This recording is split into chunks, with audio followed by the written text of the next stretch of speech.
FM 103. დეტალები, რომლებიც ერთობლიობას ქმნის. სივრცე, სადაც საუბრობ ყველაფერზე, რაც შენთვის მნიშვნელოვანია.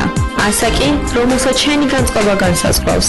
აზრები, მიზნები, მისწრაფებები, შეიქმენი პოზიტიური განწყობა. ეძებე სიახლე. აღმოაჩინე ჩვენთან ერთად ახალი სახეები.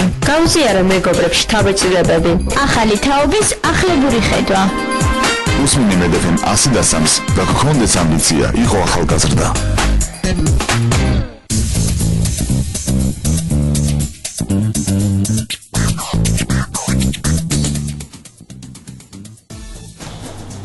მოგესალმებით ძვირფასო რადიო მსმენელებო, ეთერშია გადაცემა მაძიებელი და იმისათვის რომ დღეს საინტერესოდ გაატაროთ და მიიღოთ საინტერესო რჩევები, უნდა უსმინოთ ყოველ შაბათს 4 საათზე FM 103-ის ეთერში გადაცემა მაძიებელს.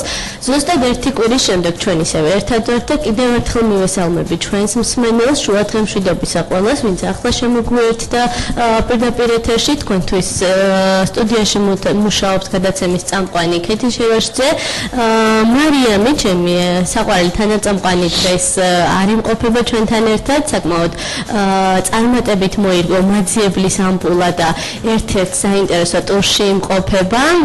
იმედი მაქვს შემდეგი შაბათისთვის საინტერესო სიახლეებით დაგვიბრუნდება და ცოტა ცივი ამინდის მივუხედავად, ისე არ მოიხიბლება მთავარით, რომ უკან არ დაგვიბრუნდეს, ამის ძალიან დიდი იმედი გვაქვს მარიამ სტუდიაში მშენოთ ნამდვილად რაღაცნაირი სხვანაირი განწყობა და იმედი მაქვს სულ მალე ისევ ჩვენთან ერთად იქნები. მე კი მომდევნო 1 საათის განმავლობაში ვიქნები თქვენთან ერთად და სანამ გეტყოდეთ თუ რა არის ჩვენი გადაცემის თემა და ვინ არიან ჩვენი სტუმრები, მინდა გითხრათ რომ ზაზა ურშაძის ფილმი მანდარინები ოქროს გლობუსის უცხოენოვანი ფილმების ნომინანტია.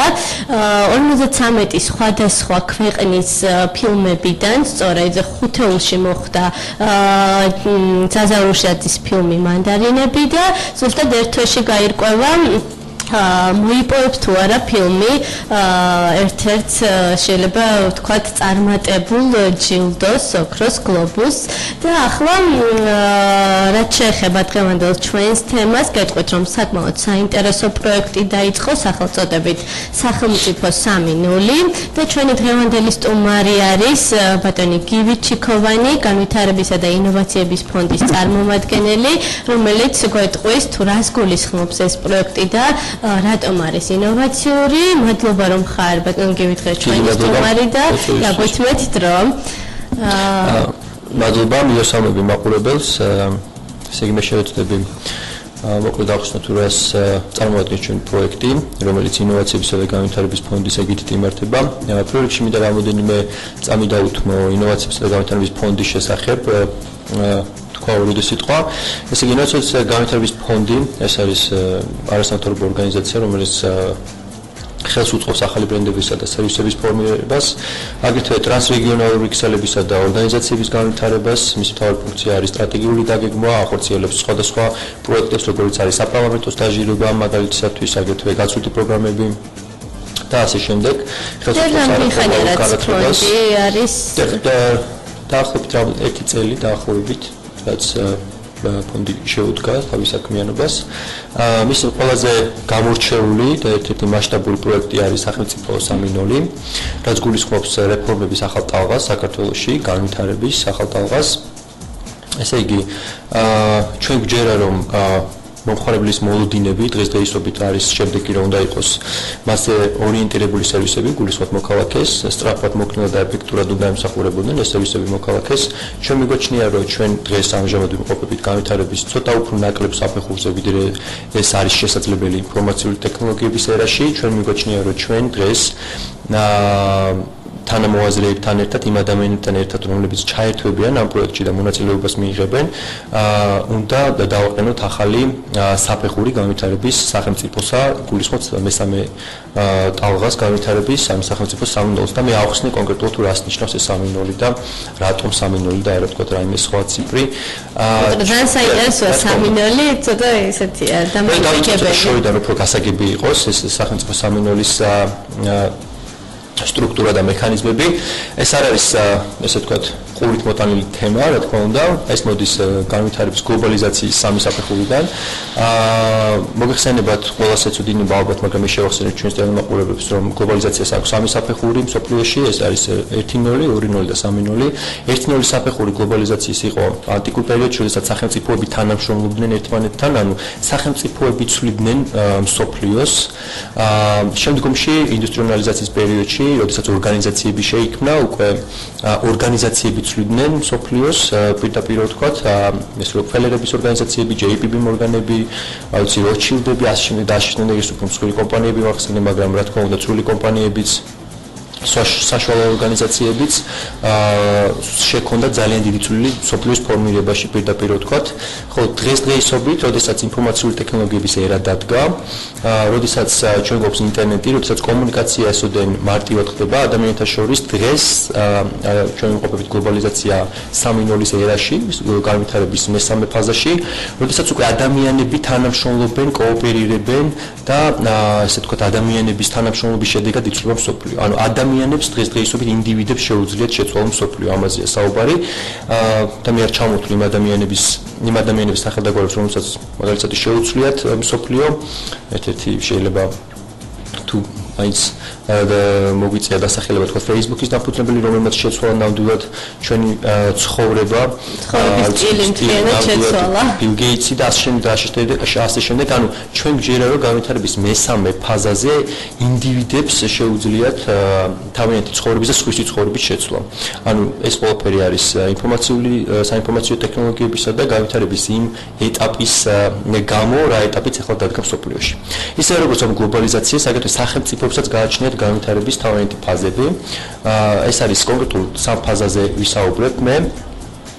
მაგალითად, საქართველოში სახელმწიფოს განვითარების პირველი ფაზა ეს მოხდა მაშინ, როდესაც ჩვენ მივიღეთ დამოუკიდებლობა, ანუ ჩვენ დემოკრატიული სახელმწიფოს მშენებლობას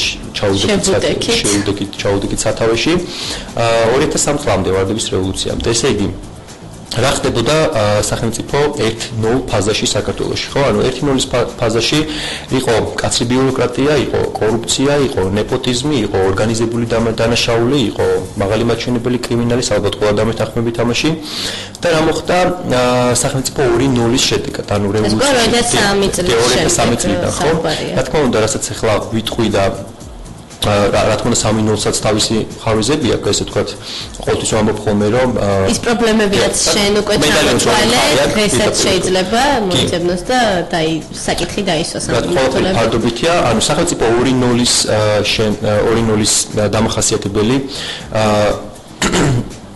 რა არის, ესე იგი, მოხდა დერეგულაცია, მოხდა გაჩნდა მოქნილი სერვისები, გაჩნდა გამჭვირვალე სისტემა, კრიმინალი დამარცხდა, ალბათ ნამდვილად დამეთანხმებით, რა თქმა უნდა, კიდევ ერთხელ დავამეორებ, ყველაფერი ფარდობითია, მაგრამ 1-0-თან შედარებით ნამდვილად დამარცხდა კრიმინალი, ხოლო როდესაც დგება უკვე სახელმწიფო 3-0-ის ფაზა, ჩვენ თავისთავად ვამბობთ, რომ ეს საკმარისი არ არის, ანუ განვითარების მეორე საფეხური ის, რომ თქვათ რეგულაციები არ არსებობს, ნაკლები რეგულაციებია, არნიშნავს იმას, რომ არ შეიძლება მეტად დერეგულირდეს, თქვათ სისტემა, რო გაჩნდა მოქნილი სისტემა, ეგ არნიშნავს იმას, რომ თქვათ შეუძლებელია გაჩნდეს უფრო მოქნილი სისტემა, გამჭვირვალე სისტემა, რა თქმა უნდა, არნიშნავს იმას, რომ ხარვიზები არ აქვს ამ სისტემას და არ ჭირდება გაუმჯობესება და კრიმინალის დამარცხება დღესდღეობით ჩვენ ვიმყოფებით ამ განვითარების მეორე ფაზაში და ხვდებით, რომ ძალიან დიდი ხარვიზები აქვს კრიმინალთან თუმცა თუ შევადარებთ პირველ ეტაპს, შეგვიძლია ვთქვათ, რომ შედარება არ არის. რა თქმა უნდა, მაგრამ პირდაპირ გეტყვით, რომ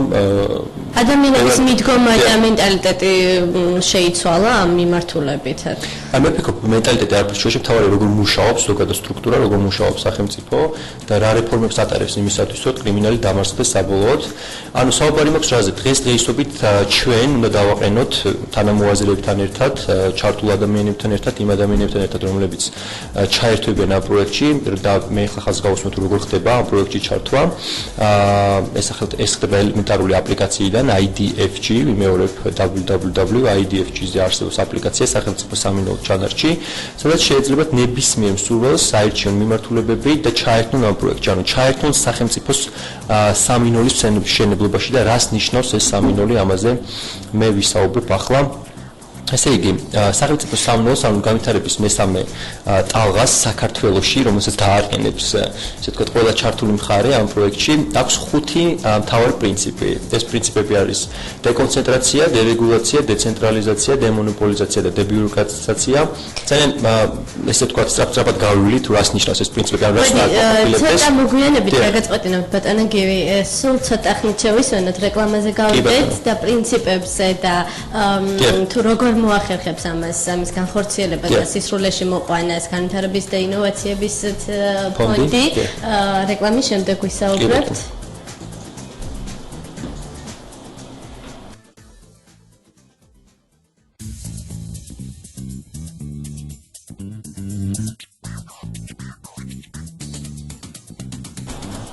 მაძიებელი დაბრუნდა მედეფემის პირდაპირ ეთერში.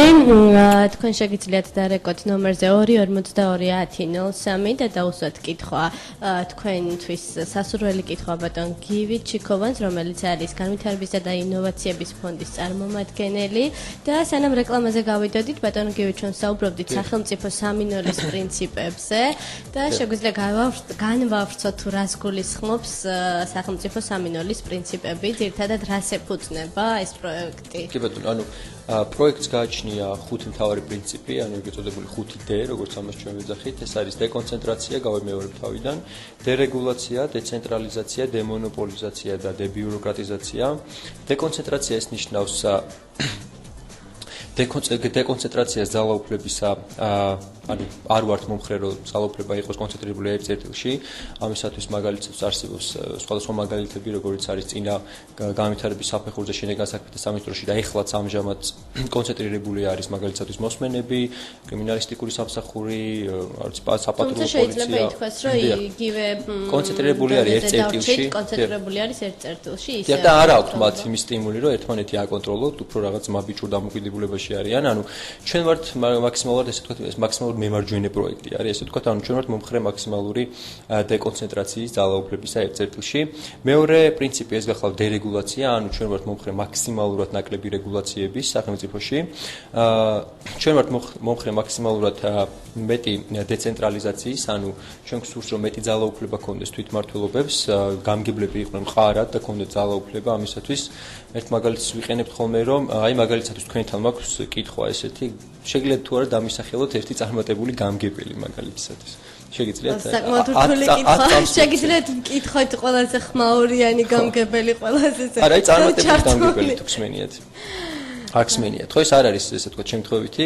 მე ვაკეთებ პრეზენტაციებს უნივერსიტეტებში, სხვადასხვა ორგანიზაციებში, არავინ აბსოლუტურად მათ შორის ჩამიტარებია პრეზენტაცია აუდიტორიაში, სადაც 100-მდე ადამიანი იმყოფება და აზე მეტიც და უბრალოდ არ აქვს ინფორმაცია წარმატებული გამგებელი შესახებ. რატომ? იმიტომ რომ არ არის დეცენტრალიზებული. რატომ? იმიტომ რომ ის ვერ იღებს გადაწყვეტილებებს სათანადოდ. რატომ? იმიტომ რომ ეს არის ცენტრალიზებული სტრუქტურა და რა თქმა უნდა წარუმატებელი, ხო? ანუ შემდეგი ჩვენი პრინციპი ეს არის დემონოპოლიზაცია, ანუ ჩვენ ვართ მომხრე მაქსიმალურად თავისუფალი ბაზრის და ჩაურევლობის, თავისუფალ ბაზარში ჩვენ მიგვაჩნია და გჯერა იმ კაპიტალიზმის პრინციპების, რა პრინციპებიც მას გააჩნია, რომ არ უნდა ჩავერიოთ ბიზნესი თავისით განვითარდება, არსებობს მოთხოვნა მიწოდების რეჟიმი და მასში ჩარევა მხოლოდ უარყოფით შედეგებს მოგცემს ჩვენ და მეხუთე პრინციპი ეს არის. გაგაწყვეტინეთ დიდი ბოდიში, ხო შეიძლება ბიზნესმა მოახდინოს უარყოფითი გავლენა და ხელი შეუშალოს სახელმწიფოს. სახელმწიფოს აი იგივე ჯანდაცვის კუთხით ავიღოთ თუ ისეთი ჯანდაცვის სისტემა. აი მაგალითად რა მაგალითი შეგიძლიათ მithქვათ, რომ ბიზნესმა ხელი შეუშალა და არა სახელმწიფომ, მაგრამ სახელმწიფოს არასწორი გადაწყვეტილების შედეგად კი არა, არამედ თქვა ბიზნესის შედეგად რაღაცა დაზარალდა. აი განსხვავებები ავიღოთ ბიზნეს, ანუ აი სწორედ ამაზე გვაქვს. აი სწორედ ამიტომ არსებობს ეს პროექტი და ჯანდაცვის თემაზეც მე მინდოდა უფრო დაწვრილებით შევხვდებოდი, რადგან ეს რადიო უფრო ჯანდაცვის თემებს ეხება. ანუ ჩვენ გვსურს შევკრიბოთ ადამიანები, რომლებსაც ეცოდინებათ როგორი უნდა იყოს, რომლებიც დადებენ შედეგებს და მუშაობის შედეგად და მე ახსნი ეს 13 ფაზიანი მუშაობა BBL-ის რას გულისხმობს. ამ მუშაობის შედეგად დადებენ თუ როგორი უნდა იყოს ჯანდაცვა საქართველოში. ეს სწორედ ამაზე გვაქვს ჩვენ საუბარი და სწორედ ამას გულისხმობს ეს პროექტი. ხო, ჩვენ გვაქვს თავარი 5 მიმართულება, ამ 5 მიმართულებაზეც ვისაუბრებ, მათ შორის ერთ-ერთი არის ჯანდაცვა და ადამიანები, რომლებიც ჩაერთვებიან ჩვენთან პროექტში, მიუთითებენ, რომ მათ აინტერესებს ჯანდაცვის სფერო, ისინი თანამოაზრეებთან ერთად იწყებენ მუშაობას ჯანდაცვის თემაზე. ანუ ისინი დებენ სტრატეგიას თუ როგორი უნდა იყოს ჯანდაცვა საქართველოში. ხო, ანუ მე ვიცი როგორი უნდა იყოს ფონდის ხელმძღვანელობამაც იცის ნამდვილად თუ როგორი უნდა იყოს თითოეულმა ინდივიდუალურ დონეზე ვიცით, მაგრამ გადაწყვეტილების მიღება უნდა მოხდეს ქვემოდან ზევით პრინციპით და არა ზემოდან ვერტიკალიზებული ქვევით პრინციპით. ხო, ამაზეა საუბარი, ანუ ჩვენ ერთად უნდა მივიღოთ გადაწყვეტილება იმის შესახებ, თუ როგორი უნდა იყოს ჯანდაცვის თემა საქართველოში. სწორედ ამისთვის არსებობს ეს პროექტი. მე ხაზს გავუსვენ მეხუთე პრინციპს, რაზეც ვსაუბრობდი, ეს არის დებიუროკრატიზაცია. ჩვენ ვართ მომხრე მაქსიმალურად ნაკლები ბიუროკრატიული ორგანოსი და მაქსიმალურად ნაკლები ბიუროკრატების სახელმწიფოში. ანუ სახელმწიფო უნდა იყოს პლატფორმა, სახელმწიფო უნდა იყოს შტურმანი და არა მენეჯმენტი, ამაზე მქონდა საუბარი. ჩვენ არ გვაქვს, ჩვენ არ მიგვაჩნია, რომ თქვა არ უნდა ყავდეს მთავრობა ან ასე შემდეგ ეს რაღაც კაცრი რაღაც ანარქოკაპიტალიზმისკენ ნამდვილად არ მიდის ჩვენი პროექტი. ესე იგი, სახელმწიფოს უნდა რა თქმა უნდა ყავდეს პრემიერ-მინისტრიც, პრეზიდენტიც, მაგრამ სახელმწიფო უნდა იყოს როგორც შტურმანი და არა მენეჯმენტი. ანუ ის უნდა მიმართულებებს უყურებდეს, თუ საით უნდა წავიდეს, თქვა როგორც შტურმანი უყურებს გეიმს, ხო, რომ რაღაც თქვა აისბერგი არ დახვდეს და არ ჩაიძიროს და არ უნდა იყოს მენეჯმენტი უნდა ვიყოთ ჩვენ, აბსოლუტურად, იმიტომ რომ ჩვენ ვართ ჩვენი ცხოვრების დიზაინერები, ამაზე მინდოდა ხაზის გასმა. ჩვენ დღეს ვქმნით საკუთარ ცხოვრებას. განვითარების დღევანდელი საფეხური, ის საფეხური, რაზეც ჩვენ ეხლა ვიმყოფებით, გვაძლევს იმის საშუალებას, რომ ჩვენ ვიყოთ საკუთარი ცხოვრების დიზაინერები, ამაზე მაქვს საუბარი და ჩვენ შევცვალოთ საკუთარი ცხოვრება და აგრეთვე სხვისი ცხოვრება და არ დაველოდოთ რომელიღაცა ბიუროკრატის ხასიათსა და გუნებას თუ როგორ გუნებაზე გაიღვიძებს და რომელი ფეხით დილით, ხო, ამაზე გვაქვს საუბარი. მაგალითი მომყავს ხოლმე, როდესაც საუბრობ შტურმანისა და მენეჯმენტის თემებზე. ანუ ვიკიპედიის მაგალითი მომყავს, მოგეხსენებათ ვიკიპედია იცით თუ როგორ ფუნქციონირებს, ნებისმიერი მომხმარებელს შეუძლია დადოს სტატია და ის იქცევა უკვე შინაარსად, ინფორმაციად იქცევა. ვადარებთ ხოლმე ვიკიპედიას ბრიტანიკას, ბრიტანიკა მოგეხსენებათ ეს არის ბრიტანული ენციკლოპედია, საკმაოდ სკელი, საკმაოდ მრავალტომეული, დიახ, მოცულობითი, რომელსაც ყავდა, ანუ როგორ იქნებოდა ბრიტანიკა, ხო, ყავდა ესე ვთქვათ ვერტიკალური სისტემა, თავისი ექსპერტები წერდნენ იმას, რაც ამ ვერტიკალს და ამ ბიუროკრატს ესე ვთქვათ აწყობდა და რო შევადაროთ ვიკიპედიას, ანუ წარმატების თვალსაზრისით, რომელი არის უფრო წარმატებული, ვინმეს გამოუყენებია საერთოდ ბრიტანიკა, ხო? არავის. იმიტომ რომ დღევანდელი ჩვენი მდგომარეობა კიდევ ერთხელ ხაზს გაუსმევ, სადაც ახლა ჩვენ ვიმყოფებით, განვითარების გლობალიზაციის მესამე საფეხურზე, რა ეტაპზე ჩვენ ახლა ვიმყოფებით, გვაძლევს იმის შესაძლებლობას, რომ ჩვენ ბჭყალებში ვიტყვი ამ სიტყვას slang-ს, ეს content creator-ები, ანუ შინაარსის შემქმნელები ვიყოთ ჩვენ. ანუ ინდივიდუალურ დონეზე ჩვენ გვეძლევა შესაძლებლობა, რომ ჩვენ შევცვალოთ შინაარსი, ჩვენ ვიყოთ რედაქტორები, ჩვენ ვიყოთ დიზაინერები საკუთარი ცხოვრების. სწორად მივაწოდოთ შინაარსი. არა, შევცვალოთ აბსოლუტურად პირველ რიგში ვიცოდეთ როგორი გვინდა იყოს ჩვენი ცხოვრება და შემდეგ ჩვენ თვითონ ვიყოთ დიზაინერები. ამაზეა საუბარი. როგორც ვთქვათ, ნებისმიერ მომხმარებელი არის წყაროს შინაარსის შემცვლელი ვიკიპედიაზე. ესე იგი, ეს არის ჩვენი მთავარი 5 პრინციპი. ჩვენ პროექტი არის მაქსიმალურად თანამონაწილეობითი, ჰორიზონტალურ მენეჯმენტზე არის აგებული და არანაირი უფროსები და წამყვანი პირები ამას არ ყავს. მაქსიმუმი რაც შეიძლება ჩაითვალოს ამ მიმართულებით ეს არის ეგრეთ წოდებული ფასილიტატორი, რომელიც უბრალოდ ეხმარება ინფორმაციის მოძიებაში და ორგანიზებს რაღაც შეხვედრებს, მეტი არნაირი, ესე ვთქვათ, უფროსი არ ყავს ამ პროექტს. ანუ ეს ადამიანები, რომლებიც შეავსებენ აპლიკაციას, რომლებიც დარეგისტრირდებიან, რომლებიც იპოვიან თანამოაზრეებს, ხო, ისინი თავისთვის ეძებენ პრობლემებს, თვითონ დებენ პრობლემებს და თვითონ ეძებენ ამ პრობლემების გადაწყვეტას. ანუ ჩვენ ფონდის ადმინისტრაცია, პროექტის ადმინისტრაცია არ აძლევს გადაწყვეტას და არ აძლევს პრობლემას. ისინი თვითონ მუშაობენ ამ პრობლემებზე და რა არის თავი მიზანი ამ პროექტის? პროექტის მიზანი არის განვაახლოთ რეფორმები და შექმნათ რეფორმების ახალი ტალღა, რაც საბოლოო ჯამში მოგცემს შესაძლებლობას, რომ შევქმნათ ახალი ტიპის სახელმწიფო, სადაც ადამიანები არიან ცენტრში. კიდევ ერთხელ ვიმეორებ, ჩვენ ვიქნებით ცენტრში ადამიანები და არა სახელმწიფო ბიუროკრატები. ჩვენი მიზანია შევქმნათ თანამშრომლობის მექანიზმი, რომელიც საშუალებას მისცემს მაქსიმალურად მეტ ადამიანს გახდეს არა მარტო მომხმარებელი, როგორც ეს ბრიტანიკის შემთხვევაში იყო, არამედ თანაავტორი, გახდეს დიზაინერი და თანამონაწილე ცვლილებების. ამაზე გვაქვს საუბარი. ახლა მე შევეხები 5 მთავარ მიმართულებას, რომელიც ბატონო გივი სანამ მიმართულებებზე ვისაუბრებთ, სულ ცოტა ხნით სარეკლამო პაუზაზე გავიდეთ, შემდეგ კი დავუბრუნდეთ, რა თქმა უნდა, ძალიან საინტერესო თემას.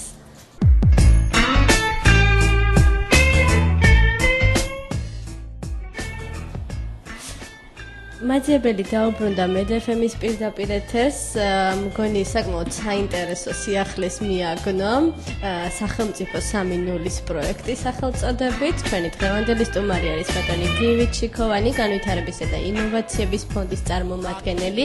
ეს მათ საყურადღებოდ ბატონო გივი, ვინც ახლა შემოუერთდა მედეფემას იდესამს და გავაგრძელოთ ჩვენ ვისაუბრეთ უკვე მიმართულებებზე.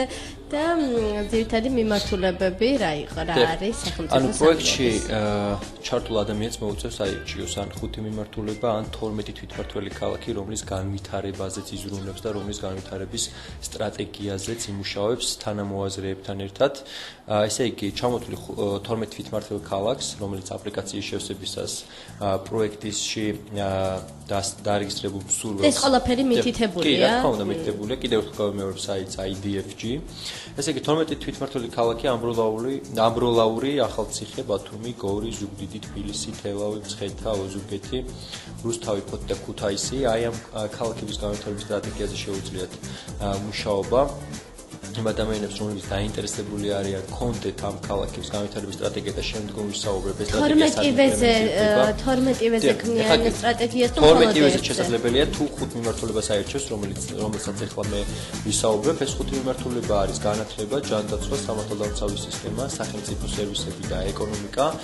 თუ ადამიანს მსურველს, პროექტში ჩართულ მსურველს უნდა ეს გლობალურად მასშტაბურად მუშაობა საქართველოს რომელიღაც მიმართულებაზე, საქართველოზე უნდა აირჩიოს ეს 5 მიმართულება, რომელიც ჩამოთვალ. თუ კონკრეტულ 5 ქალაქს, თუ კონკრეტულ აი 12 თვითმმართველ ქალაქთან აქვს რაღაც ინტერესები, სურს რაღაც პრობლემების მოგვარება, რაღაც პრობლემების წინ წამოწევა, სურს ამ პრობლემების გადაწყვეტის მოძიება თანამოაზრეებთან ერთად და სურს რომ განვითარების სტრატეგია ჰქონდეს, თქვათ ქალაქს, რადგან მაგალითად თბილისის არანაირი განვითარების სტრატეგია არ აქვს, არავინ არ იცის როგორ უნდა იყოს 5 წელიწადში თბილისი აბსოლუტურად ეს დღევანდელი მდგომარეობა გავს რაღაც პინგ-პონგის თამაშს და რაღაც ისეთ კამაც რა დღეშია დედაქალაქი და მოქალაქეებსა სამოქალაქო სექტორსა და მართულ ორგანოს შორის. თუმცა ინტერესი სამოქალაქო საზოგადოებიდან საკმაოდ დიდია. ინტერესი საკმაოდ დიდია და სწორედ ამიტომ მოთხოვნა არსებობს ბაზარზე, ესე ჭყალებში ვთქვა და მიწოდებაც ამ პროექტის სახით ექნება საქართველოს ძალიან მალე. მე მინდა შეგახსენოთ, რომ ეს პროექტი დაიწყო დაახლოებით 1 თვის წინ და სულ რაღაც ამ დროის მონაკვეთში ჩვენ შევწერთ 3600 გარეგისტრირებული ადამიანის შეგროვება ამ გაერთიანება ამ პროექტის იბლივ. ანუ კიდევ ერთხელ შევახსენეთ 5 მიმართულებას, რომელიც შეიძლება საინტერესო იყოს იმ ადამიანებისთვის, რომლებიც დაინტერესებული არიან ამ პროექტში ჩართვით. ეს არის განათლება, ეს არის ჯანდაცვა, სამართალდამცავი სისტემა, სახელმწიფო სერვისები და ეკონომიკა. მაგალითად, ადამიანი, რომელიც აირჩევს ეკონომიკას, ადამიანი, რომელიც აირჩევს ეკონომიკას გრაფაში, მას მოუწევს იმ სტრატეგიაზე მუშაობა, ამ კონკრეტულ სტრატეგიაზე მუშაობა, ანუ და დადოს სტრატეგია თუ როგორი უნდა იყოს საქართველოს ეკონომიკა. კიდევ ერთხელ ვიმეორებ, ინდივიდუალურ დონეზე შეიძლება მეც ვიცოდე როგორი უნდა იყოს, მაგრამ ეს არნიშნავს იმას, რომ ხალხი მეთანხმება და ეს არნიშნავს იმას, რომ საზოგადოება თანახმა ესეთი იყოს ეკონომიკა. ანუ ეს არნიშნავს იმას, რომ ქვემოდან მიიღება გადაწყვეტილება და გადაწყვეტილება ადის მაღლა. და როგორც აღნიშნე, ჩვენ ვართ წინააღმდეგი ვერტიკალიზებული სისტემის, ანუ ზემოდაქვევით მართვის პრინციპის და ესე იგი რაოდა მივიღოთ შედეგად ამ პროექტის შედეგად პირველ რიგში ერთიანი გადაწყვეტას ვღებულობთ, რომელიც პრობლემიდან შექმნის ახალ შესაძლებლობებს, რომელიც არ არის დოტაციური, არის თვითმგრადი, განვითარებადი, საჭიროებს მინიმალურ ინვესტიციას და ახდენს არსებული რესურსების ეფექტურ მართვას. ესე იგი, სად მიდის ეს სტრატეგიები და როგორ იმპლემენტირდება და კონკრეტულად რა სარგებლოს ნახულობენ ამ პროექტში ჩართული ადამიანები, ხო? პირველ რიგში ეს ადამიანები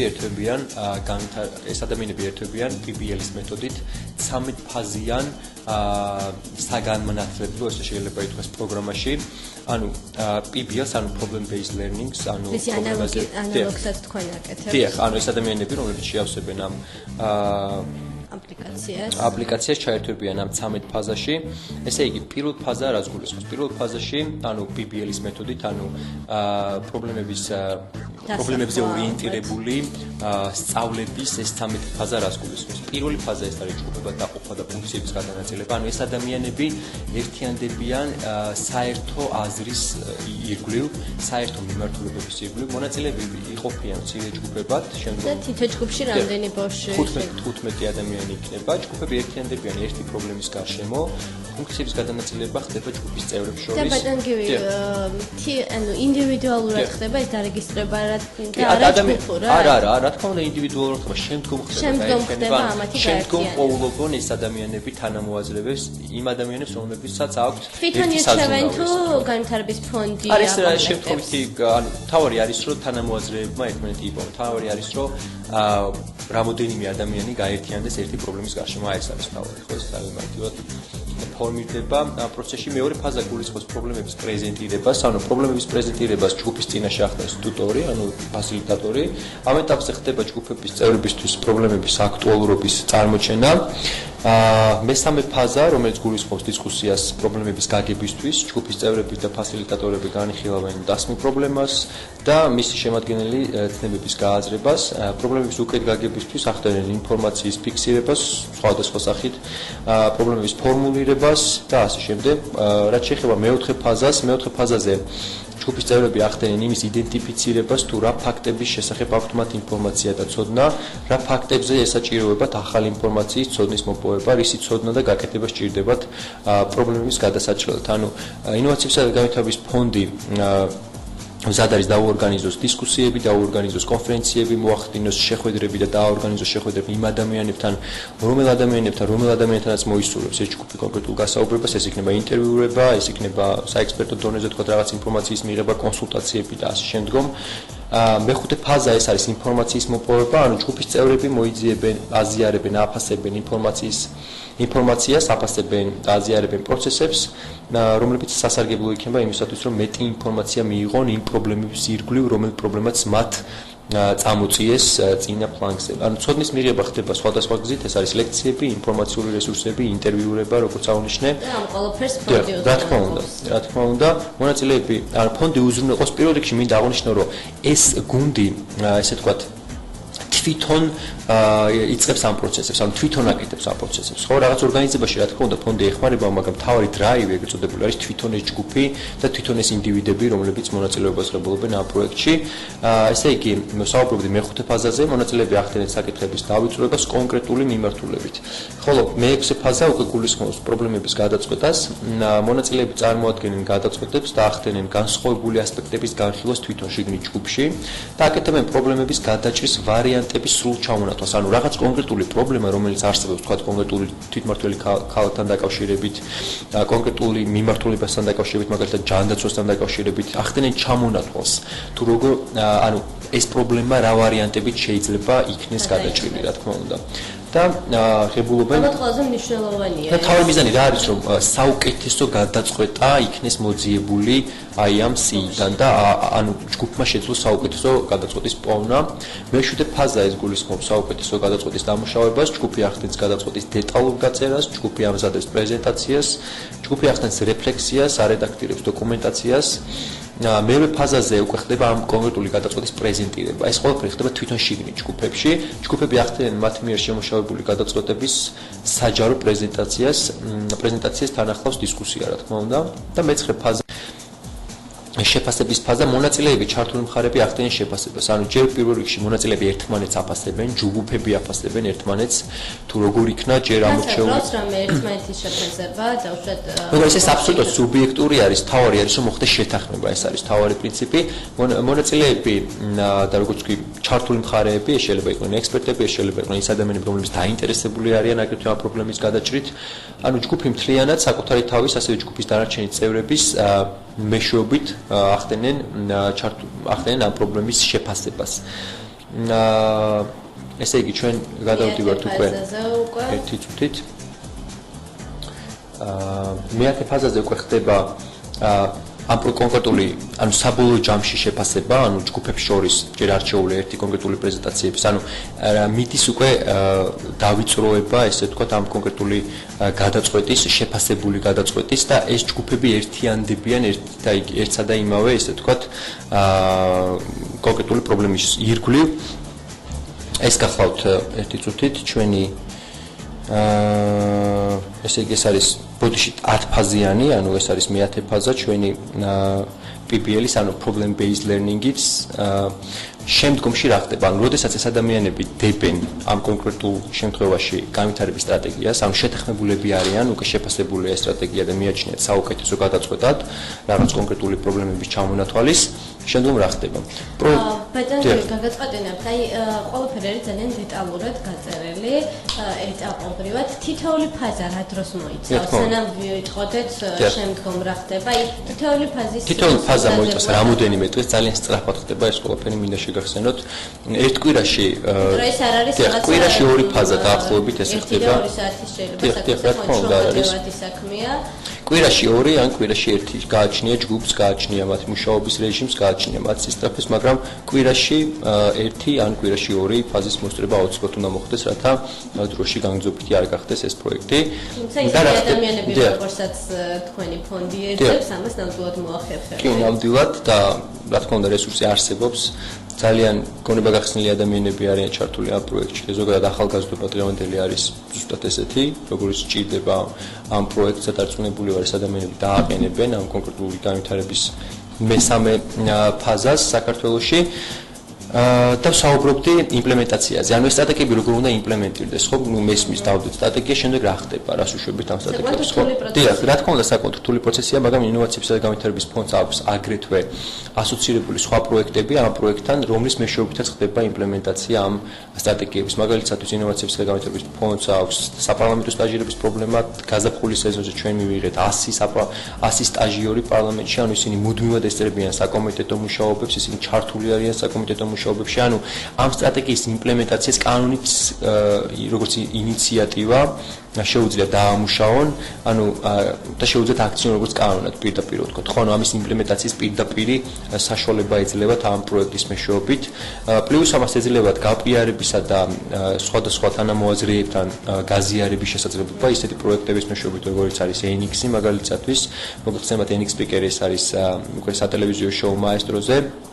პლუს ამას 6 რეგიონალურ არხზე ვართ გასულები, მე კონკრეტულად ჩართული ვარ აგრეთვე ამ პროექტში და ეს პროექტი აძლევს შესაძლებლობას ამ სტრატეგიაზე მომუშავე ადამიანებს ეს სტრატეგია გააცნონ თავიანთ თანამოაზრეებს, ანუ ისაუბრონ ამის შესახებ ტელეეთერებში, ისაუბრონ და გააპიარონ მაქსიმალურად, რათა მეტი ადამიანი ჩაერთოს, დიახ. ჯერ ინფორმაცია იყოს გავრცელებული და შემდგომ ჩაერთოს მეტი ადამიანი ამ სტრატეგიის იმპლემენტაციაში. პლუს ამას აქვს ENIX კონფერენციები, ENIX დისკუსიები ექსპერტებთან ერთად, ყოველკვირეული დისკუსიები, სადაც ერთვებიან ეს ადამიანები და იღებენ მონაწილეობებს ამ პროცესებში. ENIX კონგრესი იგეგმება 2015 წლის დასაწყისში და რა თქმა უნდა აქაც მიეცემათ შესაძლებლობა ამ პროექტზე, ამ სტრატეგიებზე მომუშავე ადამიანებს წარმოაჩინონ ეს სტრატეგია ფართო აუდიტორიის წინაშე. თქვენი ერთგვარი სლოგანია გახეთი რეფორმატორი თუ არ მოგწონს. რეალურად ეს რამდენად შესაძლებელია რომ მოახერხოთ დღევანდელი რეალობიდან გამომდინარე. შეიძლება ძალიან ბევრი რაღაცა არ მომწონს. მაგრამ ვერ წარმომიდგენია დავშად როგორ შეიძლება მისი მოგვარება. პირველ რიგში ჩვენ დემოტივაციის ფაქტორებს ხსნით. ანუ ამ კითხვაზე პასუხი ესეთი იქნება. ანუ ჩვენ მიგვაჩნია რომ ადამიანებს უნდა დემოტივაციის ფაქტორი მოუხსნათ რომ ამ პროექტში ჩაერთონ და რეალურად დაიჯერონ და მიიღონ კონკრეტული შედეგები, ვიდრე მივიცეთ სტიმული რაღაცა დაპირებებით. ხო, ანუ ჩვენ ვხსნით დემოტივაციას. როგორ? პირველ რიგში ჩვენ ვაწვდით ინფორმაციას და ეს აბსოლუტურად ნათელია რომ დღევანდელი პლატფორმას მომზადებული არის იძლევა იმის საშუალებას, რომ ამ საინფორმაციო ეპოქის პერიოდში რეალურად მოხდეს ამ ადამიანების ჩართვა და მათ დაიჯერონ ის, რომ მათ შეუძლიათ ინდივიდუალურ დონეზე საქართველოს შეცვლა. ეს ნამდვილად შესაძლებელია, ამის მაგალითები არსებობს, მაგალითად არსებობს სამხრეთ კორეა, სადაც უკვე იმპლემენტირებულია ეს პროცესი სახელმწიფო 3.0-ის სახით, მას ქვია პროექტი Government 3.0 არსებობს და საკმაოდ წარმატებით, ეხლა მე არ დავიწყებ სამხრეთ კორეის წარმატებებზე საუბარს, ანუ სოფლის რავალ ქვეყანაში არსებობს ამის ალტერნატივა, რომ სახელმწიფომ მოინდომა დაეყენებინა ესე ვთქვათ, დიახ, ესე ვთქვათ აჯენდაში, განვითარების აჯენდაში, რომ დამდგარიყო ეს პერიოდი და ჩვენთვის ეს პლატფორმა მზად არის, ამისთვის საჭიროა პირველ რიგში დემოტივაციის ფაქტორები მოუხსნათ ამ ადამიანებს მაქსიმალურად გავაპიაროთ, მაქსიმალურად ვესაუბროთ ხალხს და მივაწოდოთ ეს ინფორმაცია, რომ მათ შეუძლიათ ამის გაკეთება და მეორე რიგში ის, რომ მათ ჰქონდეთ შესაძლებლობა თანამოაზრეებთან ერთად, ანუ ჩვენ ფასილიტატორებთან ერთად ეს ფაზები გაიარონ სწორად, დაგეგმილად და მიიღოთ კონკრეტული შედეგი ამ სტრატეგიების სახით. ნამდვილად ის ყველაფერი დეტალურად არის დაგეგმილი, იმედია სისრულეშიც ისეთივე კარგად მოვა და ისე კარგად მოვირგებთ, როგორც ეს პროექტი აღწერილი და როგორც უკვე თქვი, მთლიანად საქართველოს მასშტაბით 12 თვითმმართველ ქალაქს მოიცავს, ხო? სად მოუწევთ ამ პროექტში არნიშნავს იმას, რომ მაგალითად თუ ეს 12 თვითმმართველ ქალაქს მოიცავს, თქვა სოფლები ან რაიონები ყურადღების მიღმა რჩებიან, არავითარ შემთხვევაში. მაღალმთიანი რეგიონები ყოველთვის არავითარ შემთხვევაში არ რჩებიან, მაგრამ ისინი ირჩევენ იმ ფართო 5 მიმართულებიდან ერთ-ერთს და მათ რა თქმა უნდა შედის განვითარება ისეთი სოფლების, ისეთი რაიონების, რომელიც შეიძლება მაღალმთიანი იყოს. იგივე დღეს ახალი კანონპროექტის მიღებით ნაქვის დანაგვიანებასთან დაკავშირებით არ ეხება მაღალმთიან რეგიონებს, რატომ? იმიტომ რომ მაღალმთიან რეგიონებში არ არის ნაგავსაყრელების პრობლემა მოგვარებული და ისევ და ისევ პრობლემა რჩება და რაღაცა მოწყვეტილია საზოგადოება და ისევ ამ მიმართულებით. დიახ. და ამ პროექტის საზრისითაც მარტო ის არ არის რომ 12 თვითმმართველი ქალაქია და აი მაგალითად თუ ვიტყვით და ავიჩეთ თავარ თემას როგორც არის განათლება, ჩემი აზრით ეს არის ნომერ პირველი პრობლემა საქართველოს და ყოველთვის იყო, როგორ შეიძლება განათლების სტრატეგიაზე მუშაობის დროს, ანუ იმ საკითხზე მუშაობის დროს თუ როგორი უნდა იყოს განათლების სისტემა 3-5 წლის შემდგომ საქართველოში არ იყოს გათვალისწინებული მაღალმთიანი რეგიონები, არ იყოს გათვალისწინებული სკოლები, არ იყოს გათვალისწინებული სასწავლებლები, რომლებიც სოფლებში არიან და რაიონში ფუნქციონირებენ. ხო შეუძლებელია ეს არ იყოს გათვალისწინებული. ამის საშუალებას უბრალოდ ჯგუფის წევრები არ მისცემენ ერთმანეთს, აქ ამაზეა საუბარი.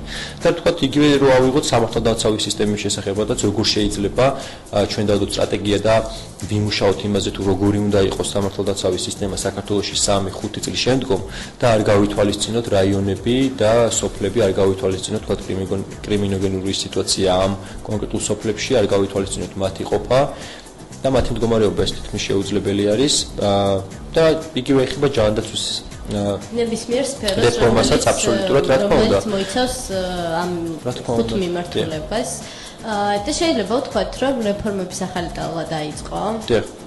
რეფორმების ახალი ტალღა ნამდვილად დაიწყო ამ პროექტის პირველი პრეზენტაციისას, რომელიც მოხდა საჯარო ბიბლიოთეკაში და ჩვენ გსურს და ჩვენ დიდი იმედი მაქვს, რომ ამ პროექტში ჩაერთვება ნამდვილად ბევრი ადამიანი. ჩვენ არ ვუჩვენებთ რამდენი 3600 დამრგვალებით, რომ ვთქვათ, 3600 ადამიანი არის რეგისტრირებული. და ამ 3600 ადამიანიდან რამდენი ადამიანი ამოირჩევა და ვინ ამოარჩევს მათ შემდგომ ჯგუფებში დასაქმებად? ხდება გასაუბრებები ჯგუფებთან, უკვე დაწყებულია პროცესი, მაგალითად თბილისში უკვე გასაუბრებული არიან 300-400 ადამიანს, ჩემი ინფორმაციით. რეგიონებიდან არიან ბავშვები? ბატონო, რა თქმა უნდა არიან, რეგიონებში იქვე ხდება გასაუბრება, ჩვენი წარმომადგენლები ჩადიან და იქვე არჩევენ ამ ადამიანებს, თუმცა გასაუბრება არ ნიშნავს იმას, რომ რაღაცა კაცრი კრიტერიუმები გვაქვს.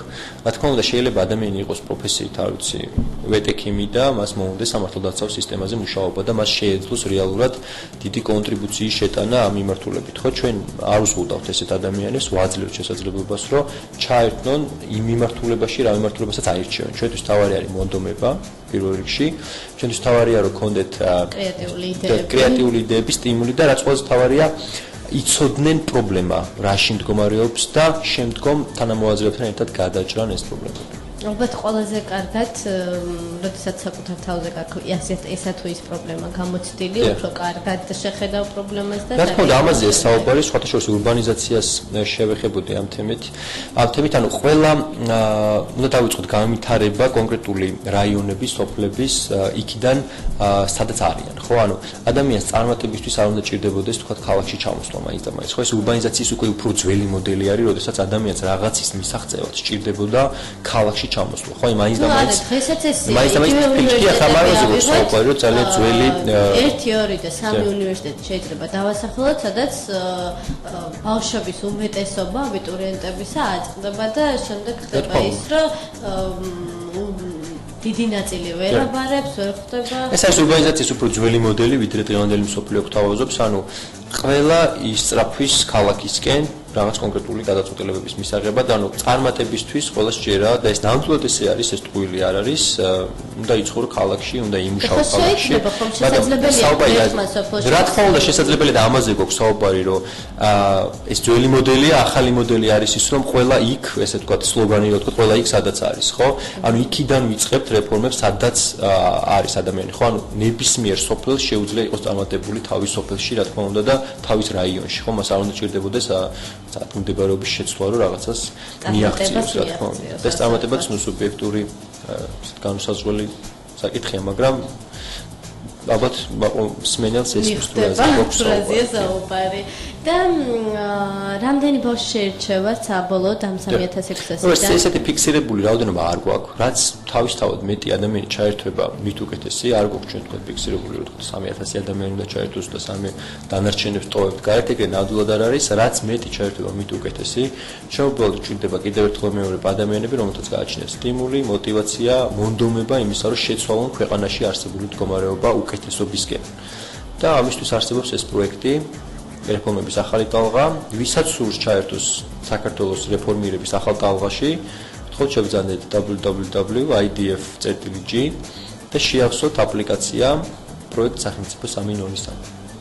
ძალიან დიდი მადლობა. დიდი მადლობა მოწვევისთვის, მადლობა. თქვენ, რომ ასეთ საინტერესო პროექტს ახორციელებთ. როდემდე არის შესაძლებელი, რომ რეგისტრაცია გაიარონ? რეგისტრაცია ერთ კვირაში სრულდება. უფრო სწორად უკვე დასრულებული საკუთარი დიდი რაოდენობის გამო დედლაინი. ანუ არის შესაძლებლობა იმისა, რომ რეგისტრაცია ღიაა, ერთი კვირის განმავლობაში კიდე ღია იქნება, ასე რომ მაქსიმალურად სწრაფად ვისაც სურს ამ პროექტში ჩართვა, შეავსეთ აპლიკაცია და ჩვენ დაგიკავშირდებით აუცილებლად. ძალიან დიდი მადლობა, რომ იყავით დღეს მაძიებლის სტუმარი, წარმატებებს გისურვებთ და იმედია მომავალშიც საინტერესო პროექტებით შევხვდებით ერთმანეთს და გავაცნობთ მსმენელსაც. ჩვენ კი ერთი კვირით გემშვიდობებით მომავალ შაბათამდე.